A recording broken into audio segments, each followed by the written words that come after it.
വാര്യംകുന്നനോട് ഈ മഴക്കാലത്ത് പിണറായിക്ക് വല്ലാത്ത സ്നേഹം. കാരണം മറ്റൊന്നുമല്ല, നിലമ്പൂർ തെരഞ്ഞെടുപ്പാണ്. നിലമ്പൂർ കോവിലകം വരെ ആക്രമിച്ച ആളാണ് വാര്യംകുന്നൻ. ആ നിലമ്പൂരിൽ നിന്ന് വലിയ ദൂരമില്ല തുവ്വൂർ കിണറിലേക്ക്, ഹിന്ദുക്കളെ ജീവനോടെ വെട്ടിയെരിഞ്ഞ് കുഴിച്ചു മൂടിയ കിണർ അല്ലേ, 32 പേരെ.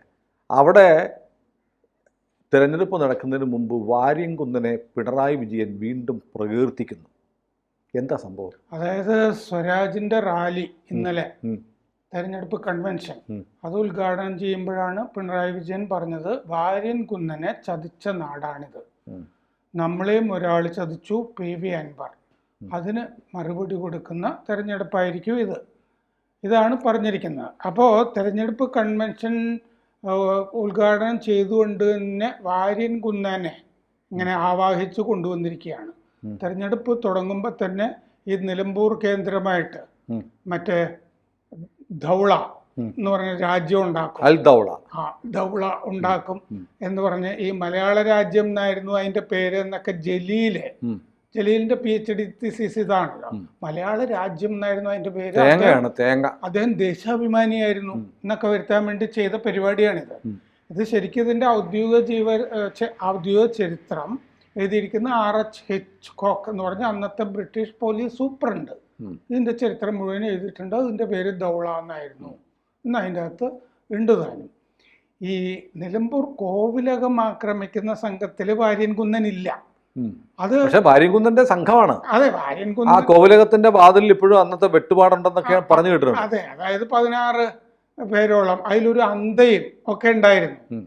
അപ്പോൾ മറ്റേ ഈ ബാല്യക്കാരായിട്ട് പുറത്ത് ഈ ക്വാർട്ടേഴ്സൊക്കെ ഉണ്ടാവുമല്ലോ, അവിടെയൊക്കെ ഉണ്ടായിരുന്ന ആളുകളാണ് ഇവരെ 6-ാം തിരുമുൽപ്പാടിനെ അന്വേഷിച്ചിട്ടാണ് പോയത്. അദ്ദേഹം സ്ഥലത്തുണ്ടായിരുന്നില്ല, അദ്ദേഹം വേറൊരു സ്ഥലത്തായിരുന്നു. അപ്പോൾ അദ്ദേഹത്തിനെ കിട്ടിയില്ല. മാത്രമല്ല, ഈ ആക്രമിച്ച് ഇത്ര പേരെയൊക്കെ കൊന്ന് ഈ ഉള്ളിലുള്ള സ്ത്രീകളൊക്കെ വേറെ സ്ഥലത്ത് പോയി ഒളിച്ചിരുന്നിരുന്നു. അവരെയൊക്കെ കൈകാര്യം ചെയ്യുന്നതിന് മുമ്പേ ഒരു ദൂതൻ ഇവിടെ വന്നു, വേറെ എവിടെയോ നമുക്ക് പോകേണ്ടതുണ്ട് എന്ന് പറഞ്ഞിട്ട്. അതുകൊണ്ട് മടങ്ങിയത് കൊണ്ടാണ് കോവിലകത്ത് അകത്തേക്ക് കയറി ഒരുപാട് ആളുകളെ ദ്രോഹിക്കാൻ പറ്റാതിരുന്നത്. ഈ 16 പേരിലൊക്കെ ഇത് നിന്നത്. 16 പേരെ കൊന്നോ നിലമ്പൂർ കോവിലകത്ത്? കോവിലകം, കാരണം കോവിലകത്തേക്ക് കയറി കഴിഞ്ഞാല് മറ്റേ കാവൽക്കാര്, പരിചാരകരൊക്കെ അങ്ങനത്തെ ആളുകളില്ലേ, ആ ആളുകളായിരുന്നു ഈ കൊല്ലപ്പെട്ടത്. ശരിക്കും കോവിലകത്തെ ഉള്ള ആളുകൾ, അകത്തുള്ള ആളുകളൊന്നും കൊല്ലപ്പെട്ടില്ല. അവർക്ക് വേണ്ടിയിരുന്നത് എന്താണെന്ന് വെച്ച് കഴിഞ്ഞാൽ, ഈ പോയ സംഘത്തിലെ ഈ പ്രധാനി ഈ പൂക്കോട്ടൂർ കോവിലകവുമായിട്ട് ആൾക്കൊരു തർക്കം ഉണ്ടായിരുന്നു. 6-ാം തിരുമുൽപ്പാട് താമസിച്ചിരുന്നത് പൂക്കോട്ടൂർ കോവിലകത്താണ്. അവിടെ നിന്ന് ഈ അഹമ്മദ് എന്ന് പറയുന്ന ആള്, പിന്നെ ഗിലാവത്ത് സെക്രട്ടറി അയാളൊരു തോക്ക് മോഷ്ടിച്ചു കൊണ്ടുപോയി എന്ന് പറഞ്ഞിട്ട് 6-ാം തിരുമുൽപ്പാട് കേസ് കൊടുത്തിരുന്നു. ഈ അദ്ദേഹത്തിന്റെ ഒരു ബാല്യക്കാരനായിരുന്നു ഇയാള് അഹമ്മദ്. അപ്പൊ പിന്നെ അയാള് തോക്ക് മോഷണ കേസ് പ്രതിയൊക്കെ ആയ ശേഷം അയാൾ ഗിലാവത്ത് കമ്മിറ്റി സെക്രട്ടറി ആയി, ലോക്കൽ തോക്കുണ്ടല്ലോ. പിന്നെ വെല്ലുവിളിക്കാൻ പൂക്കോട്ടൂർക്ക് വലിയ സംഘമായിട്ട് വെല്ലുവിളിക്കാനായിട്ട് വന്നു. കാരണം എന്താന്ന് വെച്ചാൽ 1921 ഓഗസ്റ്റ് 19-നാണ് ഇത് തുടങ്ങുന്നത്. അപ്പോൾ ആദ്യം തിരൂരങ്ങാടിയിലാണ് പ്രശ്നമൊക്കെ ഉണ്ടാവുന്നത്. പിന്നെ പൂക്കോട്ടൂരിൽ നിന്നൊരു സംഘം ഈ ഗിലാവത്ത് സെക്രട്ടറിയുടെ നേതൃത്വത്തിൽ നിലമ്പൂർ കോവിലത്തേക്ക് പോവുകയാണ്. നിലമ്പൂർ കോവിലകം തന്നെ ശരിപ്പെടുത്താം എന്നുള്ള മട്ടിൽ 6-ാം തിരുമുൽപ്പാടിൻ്റെയും തലവെട്ടണം, അതിനുവേണ്ടി പോവുകയാണ്. അദ്ദേഹം വേറൊരു ക്ഷേത്രത്തിൽ ആയിരുന്നത് കൊണ്ട് രക്ഷപ്പെട്ടതാണ്. പിന്നെ അത് കഴിഞ്ഞ് ഈ തിരിച്ചു പോകുന്ന വഴിക്കാണ് MP നാരായണ മേനോൻ വഴിയിൽ കാത്തു നിന്നിട്ട് ലക്ഷ്യമൊക്കെ സാധിച്ചോ എന്നൊക്കെ ചോദിച്ചതായിട്ട് ഈ കോടതി വിധിയിൽ പറഞ്ഞിട്ടുണ്ട്. പിന്നെ അദ്ദേഹത്തിന് മന്ത്രിയോ MLA-യോ ഒന്നും MP നാരായണ മേനോന് പിൽക്കാലത്ത് ആകാൻ പറ്റാതിരുന്നതും ഈ ഭീകര ക്രിമിനൽ കേസ് കിടക്കുന്നതുകൊണ്ടാണ്. അദ്ദേഹത്തിന് ആൻഡമാനിലേക്ക് മാറ്റാനൊക്കെ ഉത്തരവൊക്കെ ഉണ്ടായിരുന്നു. അദ്ദേഹം കോൺഗ്രസിന്റെ പെയ്ഡ് സംഘടനാ സെക്രട്ടറി ആയിരുന്നു MP നാരായണ മേനോൻ. ഈ ശമ്പളം കൊടുത്തുള്ള സെക്രട്ടറി ഈ ഏറനാട്ടിലും വള്ളുവനാട്ടിലും. പക്ഷെ അങ്ങേര് നടന്നുകൊണ്ടിരുന്നത് ഒരു തങ്ങളെ പോലെയാണ്. ലുങ്കി ഉടുത്തിട്ട് ബെൽറ്റ് കെട്ടി മറ്റേ ഒരു കടാരയൊക്കെ ആയിട്ടാണ് നടന്നുകൊണ്ടിരുന്നത്. ഇങ്ങനെ തങ്ങൾ എന്നാണ് അവിടെ ആളുകൾ വിളിച്ചിരുന്നത്. ഇതൊക്കെ വിധിയിൽ പറഞ്ഞിട്ടുണ്ട്. പൊന്നാനി പോയിട്ടുണ്ടായിരിക്കും. അതൊക്കെ പോയിട്ടുണ്ടല്ലോ. അപ്പോൾ ഇത് ഇവരുടെ പേര് നമ്മൾ ഈ തുടക്കത്തിൽ തന്നെ പറയണം. കാരണം പിന്നെ ഭാര്യ കുന്നൻ വരുമ്പോൾ ഇതിൻ്റെ അകത്തുണ്ട് ഇവര്. അപ്പോൾ ഈ തിരിച്ച് ഇവർ വരുമ്പോൾ കാത്തു നിന്ന് ലക്ഷ്യം സാധിച്ചോ എന്ന് ചോദിച്ചു. അത് സാധിച്ചില്ല. കാരണം 6-ാം തിരുവുൽപ്പാടിനെ കിട്ടിയില്ലല്ലോ. അപ്പം ഇങ്ങനെ ആ കാലത്ത് കോൺഗ്രസും ഖിലാഫത്തും കൂട്ടിച്ചേർത്തിരിക്കുകയല്ലേ ഗാന്ധി. ഇവർക്കാണെങ്കിൽ KPCCയുടെ ആസ്ഥാനം കോഴിക്കോടാണ്. അംഗസംഖ്യ ഇങ്ങനെ പെരുകാൻ തുടങ്ങി കോൺഗ്രസ്സുകാരുടെ. കാരണം ഈ മാപ്പിളമാർ മുഴുവൻ ഖിലാഫത്തിൽ ചേർന്നല്ലോ കോൺഗ്രസ്. അവർ മുഴുവൻ കോൺഗ്രസ്സിൽ ചേരാൻ തുടങ്ങി. അവരുടെ ഈ ലക്ഷ്യസാധ്യത്തിന് വേണ്ടിയിട്ട് പിടിച്ചടക്കുക എന്നുള്ളത്, ഇത് ഇസ്ലാം ആക്കുക, ശരീഅത്ത് ഭരണം വരിക. അതുകൊണ്ട് കോൺഗ്രസ്സിലെ ആളുകൾ ഇങ്ങനെ 2000-3000 ചേരാൻ തുടങ്ങി. ഇവരുടെ സമ്മേളനങ്ങൾ, മഞ്ചേരി സമ്മേളനം തുടങ്ങിയ സമ്മേളനമൊക്കെ നടക്കുമ്പോൾ വലിയ വണ്ടികളിലൊക്കെ ഇവർ വരാൻ തുടങ്ങി.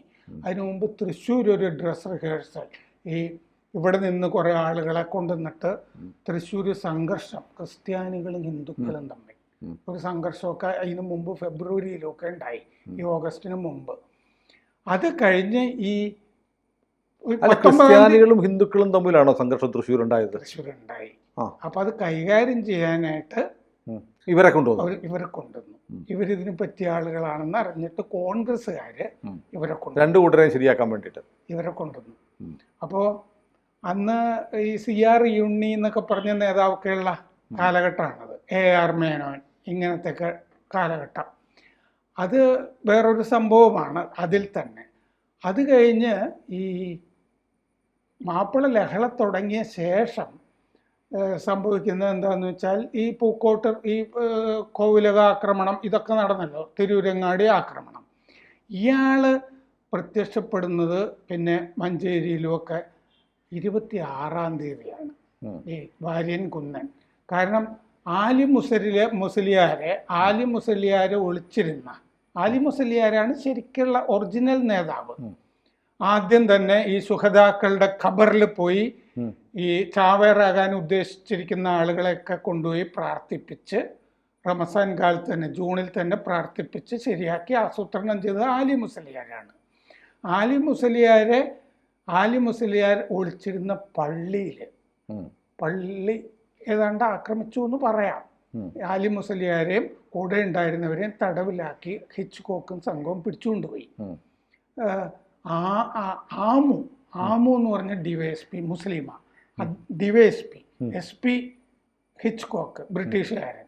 ഈ ആമുവും സംഘത്തിലുണ്ട് ഈ പിടികൂടാനുള്ള.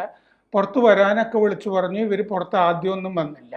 പിന്നെ സംഗതി പെശകാന്ന് അറിഞ്ഞിട്ട് വെള്ളക്കൊടി അകത്ത് നിന്ന് വീശി കീഴടങ്ങാണ്. ആലി മുസലിയാരെയൊക്കെ പിന്നെ തൂക്കിക്കൊല്ലുകയൊക്കെ ചെയ്തു. അപ്പോൾ ആലി മുസലിയാരെ പിടികൂടി കഴിഞ്ഞപ്പോഴാണ് ആ പ്രദേശത്ത് തന്നെയുള്ള വാര്യൻ കുന്നനും ഈ അവരുടെ സമരത്തിലേക്ക് എടുത്തു ചാടുന്നത്. വാര്യൻ കുന്നന്റെ പശ്ചാത്തലം അതൊന്നുമല്ല, ഒരു കൊള്ളക്കാരൻ എന്നുള്ള പിടിച്ചുപറിക്കാരനാണ്. അയാളുടെ ബാപ്പയും നേരത്തെ ഹിന്ദുക്കളെ ആക്രമിച്ചിട്ടുള്ള കേസിൽ പെട്ടിട്ടുള്ള ആളുമായിരുന്നു. എന്നിട്ട് പിന്നെ പൂഞ്ഞാറിലും അവിടെ ഇവിടെയൊക്കെ നടന്നു എന്നൊക്കെ പറയുന്ന ഒരു ബാപ്പ പൂഞ്ഞാറിൽ പോയിട്ട് വേറെ നിക്കാഹ് ചെയ്യുകയും അവിടെ പിള്ളേരുണ്ടാവുമോ, ഇപ്പോൾ ഞങ്ങൾ വാര്യൻ കുന്നിന്റെ പരമ്പരയാണെന്ന് അവകാശപ്പെടുന്ന ഒരു ജബ്ബാറൊക്കെ ഉണ്ട് ഇപ്പൊ അവിടെ. അങ്ങനെ പുസ്തകം എഴുതി DC ബുക്സ് പ്രസിദ്ധീകരിക്കുകയൊക്കെ ചെയ്തു, ഈ പശ്ചാത്തലവും പാരമ്പര്യവും ഒക്കെ പറഞ്ഞ്. ഇവിടെ വേറെ മാളു എന്ന് പറഞ്ഞ ഭാര്യയും ഒക്കെ ഉണ്ടായിരുന്നു. അപ്പോൾ വാര്യൻ കുന്നൻ മുമ്പ് ഈ ചന്തയൊക്കെ ഇല്ലേ, വാണിയംകുളത്തൊക്കെ, അവിടെയൊക്കെ ഈ തമിഴ്നാട്ടിൽ നിന്നൊക്കെ ആളുകൾ ഇതൊക്കെ മേടിക്കാൻ വരുമല്ലോ, അവരെയൊക്കെ ആക്രമിച്ചിട്ട് പണം കൊണ്ടുവരുമല്ലോ ഇതിനെയൊക്കെ മേടിക്കാൻ, ഇതൊക്കെ കൊണ്ടുപോവുക, തപാൽ വണ്ടികൾ കൊള്ളയ്യ. ഇതൊക്കെ ഖാൻ ബഹദൂർ ചേക്കുട്ടി എന്ന് പറഞ്ഞ ആള് ഇൻസ്പെക്ടറായിരുന്നു. ഖാൻ ബഹദൂർ ചേക്കുട്ടി. ഖാൻ ബഹദൂർ സ്ഥാനം ബ്രിട്ടൻ കൊടുക്കുന്നതാണ്. അപ്പോൾ ഈ ചേക്കുട്ടിക്കും ഈ വിവരങ്ങളൊക്കെ അറിയാം വാര്യൻ കുന്നൻ്റെ. അപ്പോൾ വാര്യൻ കുന്നൻ ചെയ്യുന്നത് എന്താണെന്ന് വെച്ചാൽ 26-ാം തീയതി മഞ്ചേരിയിൽ വന്നിട്ട് പുള്ളി ഇരിക്കുന്ന ഒരു ആൽത്തറയിലിരുന്നു. എന്നിട്ട് നമ്മുടെ മാധവൻ നായരെ വിളിപ്പിച്ചു. മാധവൻ നായരുടെ മലബാർ കലാപത്തിൽ ആ കാഴ്ച വിവരിച്ചിട്ടുണ്ട്. അതെ, സത്യസന്ധമായി പറഞ്ഞിട്ടുണ്ട് ഇങ്ങനെയാണെന്നൊക്കെ. കാരണം അപ്പോഴത്തെ അപ്പം മലബാർ പിടിച്ചിരിക്കുകയാണല്ലോ ഈ മഞ്ചേരി പ്രദേശമൊക്കെ. വാര്യൻകുന്നൻ വിളിച്ചാൽ പോകണമല്ലോ. ആകാരമൊക്കെ വിവരിച്ചിട്ടുണ്ട് മാധവൻ നായർ. അത് കഴിഞ്ഞ് MP നാരായണ മേനോൻ അത് വേറൊരു വീട്ടിലേക്ക് വിളിപ്പിക്കുന്നുണ്ട്. എന്നിട്ട് അന്നത്തെ അവിടുത്തെ പ്രധാനപ്പെട്ട ബാങ്കാണ് നമ്പൂതിരി ബാങ്ക്. ബാങ്കിൻ്റെ പേര് തന്നെയാണ്. നമ്പൂതിരി ബാങ്ക് കൊള്ള ചെയ്തു വാര്യൻകുന്നനും സംഘവും. MP നാരായണ മേനോനെ കൊണ്ട് ഈ പണയപ്പണ്ടങ്ങളില്ലേ ഇതെല്ലാം കൊള്ള ചെയ്തിട്ട് MP നാരായണ മേനോനെ കൊണ്ടൊരു പ്രസംഗം നടത്തി. നമ്മൾ സ്വാതന്ത്ര്യ പാതയിലാണ് എന്നൊക്കെ പറഞ്ഞിട്ട്, വാര്യൻകുന്നനാണ് നമ്മുടെ നേതാവ് എന്നൊക്കെ പറഞ്ഞിട്ട് നാരായണ മേനോൻ ഒരു പ്രസംഗവും നടത്തി. ഇതിൻ്റെ കൂടെ നിന്ന് നമ്പൂതിരി ബാങ്ക് കൊള്ള ചെയ്ത പണയപ്പണ്ടങ്ങൾ കുറച്ച് പണയം വെച്ചവർക്കൊക്കെ വിതരണമൊക്കെ ചെയ്ത് പഴയ കായംകുളം കൊച്ചുണ്ണി ഒക്കെ ചെയ്തിരുന്ന പോലെ പാവങ്ങളെ സഹായിക്കുക എന്നൊക്കെയുള്ള വരുത്തി തീർത്തു. ബാക്കി എന്നിട്ട് കൊണ്ടുപോയി. പിന്നെ കാരണം മാപ്പിള ലഹള നടത്താനുള്ള ഫണ്ട് വേണമല്ലോ. അത് കഴിഞ്ഞിട്ടാണ് ഈ ഖാൻ ബഹദൂർ ചേക്കുട്ടിയുടെ വീട്ടിൽ പോകുന്നത്. ഖാൻ ബഹദൂർ ചേക്കുട്ടി ഇൻഫോർമൻ്റ് ആണല്ലോ, പഴയ CA ആയിരുന്നു. അപ്പോൾ ബ്രിട്ടന് വിവരം കൊടുക്കുന്നുണ്ട്. പിന്നെ ഇയാളുടെ കൊള്ളയെ പറ്റിയൊക്കെ നല്ല ധാരണയുമുണ്ട് ഖാൻ ബഹദൂർ ചേക്കുട്ടിക്ക്. 2 നില വീടാണ്. അപ്പോൾ ഞങ്ങൾ ആയുധങ്ങൾ അടിയറ വെക്കാൻ വന്നതാണ് ഇന്ന് വാര്യൻകുന്നനെ അറിയാമല്ലോ ചേക്കുട്ടിക്ക്. പുറത്ത് നിന്ന് പറഞ്ഞു. ഇത് ചേക്കുട്ടി വിശ്വസിക്കുകയും ചെയ്തു. അത് കഴിഞ്ഞ് എന്നാൽ പിന്നെ അത് ട്രഷറിയിൽ കൊണ്ടുപോയി കൊടുത്താൽ മതിയല്ലോ, ഇവിടെ തരണ്ടല്ലോ എന്ന് പറഞ്ഞു. പിന്നെ ഈ വാര്യൻകുന്നൻ അദ്ദേഹം മുകളിൽ നിലയിലായിരുന്നു, അങ്ങോട്ട് കയറി അയാളും സംഘവും. എന്നിട്ട് ഈ തല ഛേദിച്ചു. ഖാൻ ബഹദൂർ ചേക്കുട്ടിയുടെ തല ഛേദിച്ചിട്ട് പുറത്ത് സംഘം നിൽക്കുകയാണല്ലോ, എല്ലാവർക്കും മുകളിലേക്ക് കയറാൻ പറ്റില്ല. തല പുറത്തേക്ക് ജനാലയെ കൂടി വലിച്ചെറിഞ്ഞു. അത് കഴിഞ്ഞ് ഈ വാര്യൻകുന്നൻ പുറത്തേക്ക് ഇറങ്ങിയിട്ട് ഈ തലയുമായിട്ട് ആ ജംഗ്ഷനിലേക്ക് ഇവിടെ നിന്ന് മാർച്ച് ചെയ്തു. തല ഒരു കുന്തത്തിൽ കുത്തിയെടുത്തിട്ട് മാർച്ച് ചെയ്തു. ഇതൊക്കെയാണ് ഈ വാര്യൻകുന്നൻ എന്ന് പറയുന്ന ആള്. അയാളെ നിലമ്പൂര് ചതിച്ചു എന്നാണ് പിണറായി പറയുന്നത്. കോവിലകത്തെ ആക്രമണം ഇത്. ഏതായാലും മുഴുവൻ ചരിത്രം അറിഞ്ഞില്ലെങ്കിലും പിണറായി വിജയൻ ചുരുങ്ങിയ പക്ഷം നമ്മൾ ഈ ചെറിയ എപ്പിസോഡിൽ പറഞ്ഞ അത്രയും ചരിത്രമെങ്കിലും ഒന്നും മനസ്സിലാക്കിയിട്ട് വേണം വാര്യൻകുന്നൻ്റെ പേര് പറഞ്ഞ് നിലമ്പൂർ വോട്ട് ചോദിക്കാൻ, സ്വരാജ് നായർക്ക് വേണ്ടി വോട്ട് ചോദിക്കാൻ. അവിടുത്തെ മലബാറിലെ നായന്മാർക്ക്, പ്രത്യേകിച്ച് നിലമ്പൂർ മേഖലയിലുള്ള നായന്മാർക്കും മറ്റ് ഹിന്ദുക്കൾക്കും എന്താണ് സംഭവിച്ചത് എന്ന് ഓർമ്മയുള്ള ആത്മാഭിമാനമുള്ള ഹിന്ദുക്കൾ അവിടെ ഉണ്ടെങ്കിൽ അവർ ഈ തെരഞ്ഞെടുപ്പിൽ ആർക്ക് വോട്ട് ചെയ്യും എന്നതിന് പാടൂർ പടിപ്പറി വരെ ഒന്നും പോകേണ്ട കാര്യം. നമ്മൾ പറയുന്നതിൻ്റെ അകത്ത് കോവിലകത്തിന്റെ കാര്യം പറഞ്ഞപ്പോൾ തമ്പുരാക്കന്മാരാരും കൊല്ലപ്പെട്ടതായിട്ട് പറഞ്ഞില്ല. അതെ, എല്ലാം ബാല്യക്കാരും പാവപ്പെട്ടവരും പിന്നാക്ക സമുദായത്തിൽപ്പെട്ടവരാണ് അവരെല്ലാം. ഒരു ബ്ലൈൻഡായ സ്ത്രീ ഉണ്ടായിരുന്നു, നാരായണി എന്ന് പറഞ്ഞു. അതെ, അവരും ഉണ്ട് നിലമ്പൂര്. അവരുടെ ബന്ധുക്കൾ ഇന്ന് നിലമ്പൂരുണ്ട്. ഖാൻ ബഹദൂർ ചേക്കുട്ടി മുസ്ലിമാണ്. അതെ, അവരുടെയൊക്കെ ബന്ധുക്കൾ അവിടെ ഉള്ളപ്പോഴാണ് ഈ വാര്യൻകുന്നൻ്റെ സ്മരണകൾ പിണറായി ഉണർത്തിയിരിക്കുന്നത്. ഈ വാര്യൻകുന്നൻ്റെ കയ്യിൽ നിന്ന് പീഡനമേറ്റ ജനതയുടെ പിന്മുറക്കാർ നിലമ്പൂരുമുണ്ട്. അവർ പിണറായിയുടെ തനിനിറം തിരിച്ചറിയട്ടെ, വാര്യൻകുന്നൻ്റെയും. കൂടുതൽ വാർത്തകളും വിശേഷങ്ങളും നിങ്ങളിലേക്ക് എത്താൻ ABC മലയാളം സബ്സ്ക്രൈബ് ചെയ്യുക, ബെൽബട്ടനും അമർത്തുക.